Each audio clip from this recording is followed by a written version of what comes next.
Choosing THV 11 tonight. Severe weather has been the big focus today as storms continue to move across the state. The Arkansas State Fair is even closed for the night because of it. Meteorologist Simone Thomas has been tracking those storms this afternoon. Simone, what's the latest? Well, the great news is the National Weather Service just allowed the only warning we had in the state to expire here at 6:30.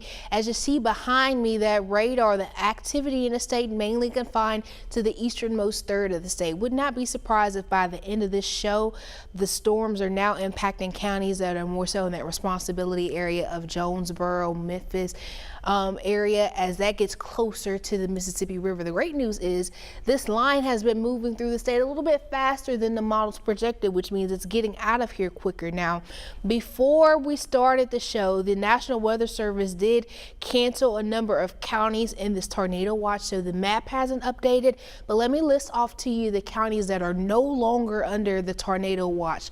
Cleburne County, Ouachita County, Hot Spring, Saline, Dallas, Grant, Faulkner, Pulaski County, and Clark County. So that tornado watch will continue primarily for southeastern Arkansas through the next hour and a half until 8 p.m. Through the rest of the evening, I think after 8 p.m. we're looking to see dry conditions. That cloud cover even starts to move out of here as that front does so, but we're going to continue the THV 11 weather impact alert through 8 just because that's when that tornado watch is set to expire. Once we get to 10 o'clock tonight, we'll no longer be in alert mode, but more details on the rest of the weekend and a preview to next week in that 7-day outlook, so make sure you stick around.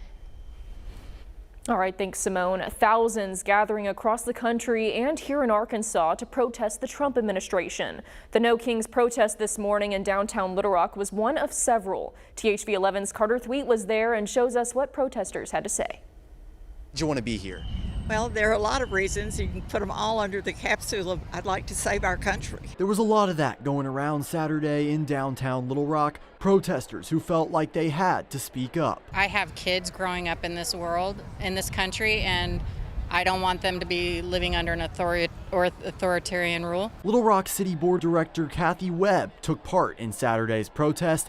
Usually she's dealing with local issues, but right now she's looking at concerns she has for what's happening across the nation. I see ICE picking up U.S. citizens and just knocking down doors and ripping families apart. That and the use of the military on U.S. soil were two of the big issues protesters kept bringing up. The event here stayed peaceful, with protesters carrying signs and chanting before marching to the state capitol. Earlier this week, Speaker of the House Mike Johnson called the protests happening across the country by another name. We refer to it by its more accurate description, the Hate America rally, okay? And I'm not sure how anybody can refute that. Those in Little Rock Saturday took exception. We're not all hating America. That's just a joke. There could be nothing farther from the truth. I love my country, and that's why I'm here. In Little Rock, Carter Thweet, THV 11 News. Thanks, Carter. More than 2,000 similar demonstrations were planned across the country today. In an interview earlier this week, President Trump reiterated that he is not a king.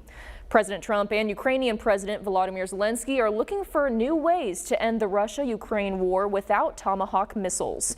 Both world leaders met yesterday at the White House, and military support for Ukraine dominated the discussions. Zelensky recommended that Ukraine trade drones for Tomahawk missiles, the long-range missiles that could strike deep in Russian territory. But now Trump is seeking for the war to stop without Tomahawks because it's a weapon he believes America needs. The next step in the budding peace process will be a meeting between President Trump and Russian President Vladimir Putin. The location is set for Hungary, but a date has not yet been announced. But President Trump says it could happen within the next 2 weeks. Today marks day 18 of the government shutdown, making it the third longest in history. This comes as the Senate failed to pass a funding bill. The two longer previous shutdowns happened back in 1995 and 2018 through 2019.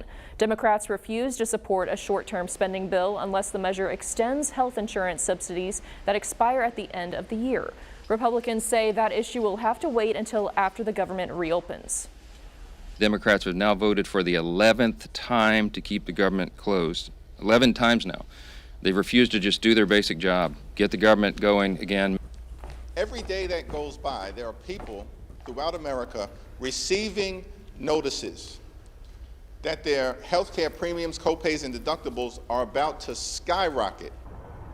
Senate Majority Leader John Thune will propose a bill next week. The plan helping to pay federal workers and military service members who have worked during the shutdown. Roughly 42 million Americans are at risk of losing critical food assistance next month amid the shutdown.